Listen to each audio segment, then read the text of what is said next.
de intereses de la nación y del país. Nosotros ahora, tal como la Fundación hace 8 años, darle el pistoletazo final a Fidel Castro. Y por eso se ha hablado tanto de que si la Constitución y que si la Fundación y que... Señores, nosotros hemos hecho 2 cosas que se las voy a contar a ustedes.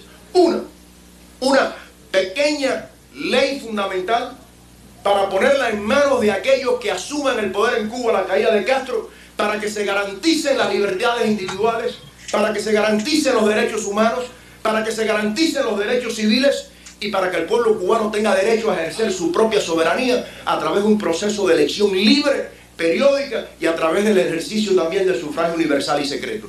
Aquellos que asuman el poder podrán dejarla, podrán tomarla, podrán tirarla al cesto de la basura, pero hay que estar preparados porque en Cuba nadie está preparado para establecer un sistema democrático ni mucho menos una economía libre de mercados. El señor Manuel Sánchez Pérez, viceministro de Economía que secuestraron en España, lo trajimos a Miami nosotros, le dimos un grant por 1 año. Y cuando yo lo llevé al Republic National Bank para abrirle la cuenta del grant que le dimos a la fundación para nosotros aprender de la economía cubana, y le entregué la libreta de cheque, me dijo, ¿y cómo se maneja esto? ¿Qué cosa es esto, una libreta de cheque? Y era el viceministro de Economía de Cuba. No se pueden reunir 2 cubanos en Cuba hoy en día a planear sobre el futuro de Cuba y hablar sobre la Cuba postcastrista porque terminan en la cárcel o en el paredón de fusilamiento. Por tanto, ¿qué delito hay que nosotros podamos establecer un sistema, unos estudios para colocarlo en manos de aquellos que vayan a asumir el gobierno en Cuba? Además, señores, todos los cubanos tenemos derecho a soñar con la república que queremos. La república que perdimos la perdimos también porque teníamos muchos defectos, había falta de virtudes, y todos los cubanos tenemos el derecho a soñar con una república, con la república como la quiso Martí o la quiere cada uno de nosotros, como tienen derecho también los cubanos dentro de la isla.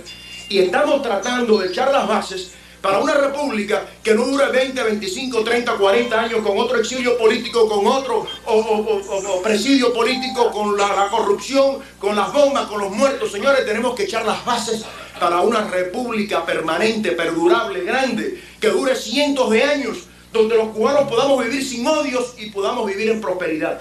¿De qué serviría? Yo sé que aquí hay muchos presos políticos. Tanta angustia y tanto martirio, 28 años de presidio, si los cubanos no nos elevamos sobre esas propias angustias y hacemos esa república grande y construimos esa patria perdurable para todos. Yo le digo a ustedes que hay que reconciliar el alma cubana, la de allá y la de acá, porque anoche yo estaba en Chicago, antenoche, perdón, con Armando Valladares y con Roberto Martín Pérez, a quienes sin conocer seguíamos defendiendo y luchando por su libertad y luchando por sus ideales desde aquí, desde el exilio. Y el exilio se ha ganado un puesto no solamente por sus méritos tratando de reconquistar la libertad de Cuba, sino que por el simple hecho de ser cubanos tenemos también derecho a participar en ese espacio político en beneficio de la República del mañana. Y para aquellos que dicen que los exiliados cubanos pueden soñar con futuras anexiones o convertir a Cuba en otro estado de los Estados Unidos o convertirlos en una colonia, señores, yo les voy a dar una respuesta. Miren, el problema de Cuba no solamente va a ser de la transición del totalitarismo a la democracia. No va a ser solamente un sistema político que garantice el derecho a la vida, el derecho a la propiedad privada y el derecho a la celebración de contratos libremente entre partes contractuales. El problema de Cuba es un problema de reconstrucción económica y de restañar las heridas de carácter moral y espiritual del pueblo cubano. Y lo peor que le pudiera suceder a la nación cubana es tener que depender de la ayuda de cualquier potencia, incluyendo los Estados Unidos, para su recuperación económica. Nosotros, yo estuve en octubre con el embajador Armando Valladares en Polonia y en Hungría. Y fue una cosa prácticamente que obedeció a la intuición partir para Hungría, donde había un gobierno comunista. Y Armando decía, creo que podemos caer presos en el aeropuerto. Pero fuimos a experimentar, a mirar con nuestros propios ojos lo que allí acontecía.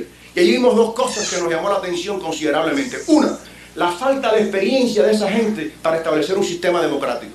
Hacían una ley hoy y tenían que derogarla a las 2 semanas, porque estaban experimentando con un proceso que no conocían. Y segundo, no podían, hay hambre y miseria en esos pueblos, porque no saben salir de una economía centralizada a una economía de mercado. Entonces yo le digo a ustedes lo siguiente: no existe en la historia de la humanidad un pueblo que haya abandonado su propia nación, el 20% de ese pueblo haya abandonado su nación y se haya exiliado a 90 millas o muy cerca de sus costas en el poder económico más grande del mundo. Eso nada más que le ha sucedido al pueblo cubano. Y de eso tenemos que aprender. Y le voy a explicar por qué. Señores, las necesidades del ser humano, la verdadera libertad política, no se alcanza si no se libera al ser humano en todo su potencial para alcanzar su propia felicidad y llenar sus propias necesidades de carácter físico y material de acuerdo con su talento, su dedicación, su amor al trabajo y su vocación por la disciplina que quiera desarrollar. Y si volvemos a Cuba, nada más que hablando de libertad política, y permitimos que de nuevo los demagogos sigan azuzando el odio contra los norteamericanos y contra el imperialismo yanqui, que es lo que pasa en América Latina, y es lo que le pasa a los demagogos de América Latina, porque no hay continente más rico que el continente latinoamericano. Lo que sucede es que la economía centralizada, los gobiernos que son dueños de los aeroplanos, de los ferrocarriles, del transporte, de las fábricas, del turismo, de los hoteles y de todo, no le han permitido a los latinoamericanos desarrollarse como nos hemos desarrollado los 200 cubanos que estamos aquí, con nuestras empresas en mayor o menor grado, con nuestras profesiones con mayor o menor éxito, pero que hemos liberado el alma humana y nos hemos liberado también política y económicamente. Y para Cuba hay que aspirar a un sistema similar, sin complejos y sin frustraciones. Y para poder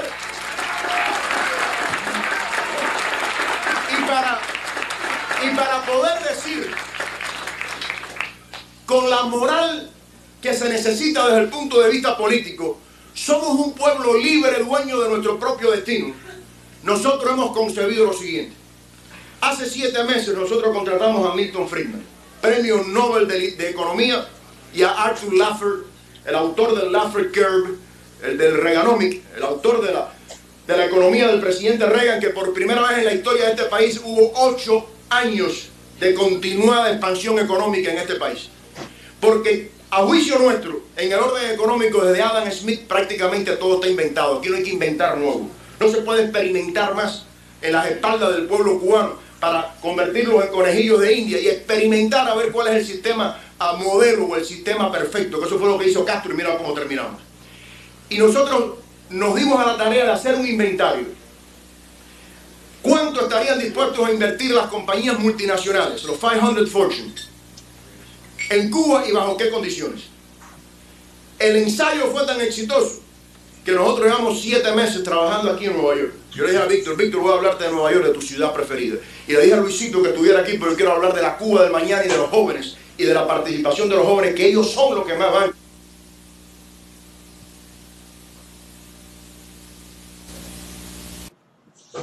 Bueno, como se ve de esto, liderazgo y visión de futuro. Liderazgo y visión de futuro.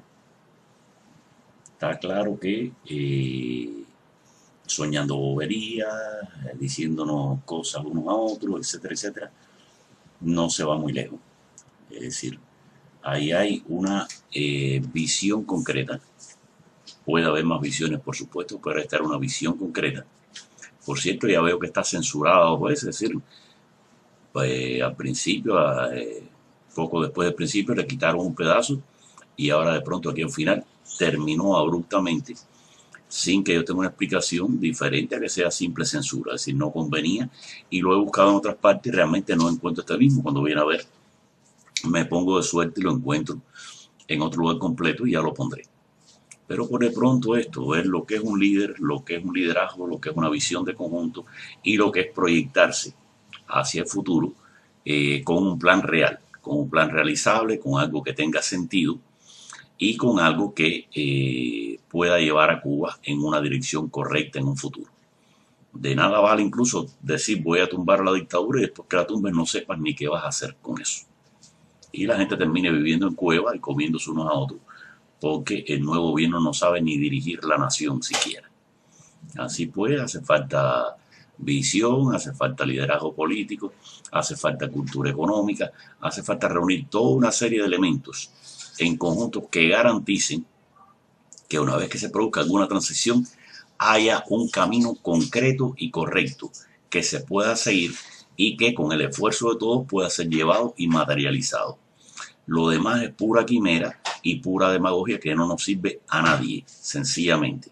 O quizás peor aún, es formar parte de algún engranaje para que el pueblo de Cuba nunca se libere, que es la otra parte que pudiera ser, es decir, tantas fuerzas a las que no le interesaría la verdadera libertad de Cuba, que bueno, todo proceso emancipador y todo núcleo de personas inteligentes, pues lo irán desmantelando uno detrás del otro, para que nunca haya nada que coja cuerpo como tiene que ser, con visión, liderazgo y propósitos reales. Y me despido, que ya se me está terminando el tiempo.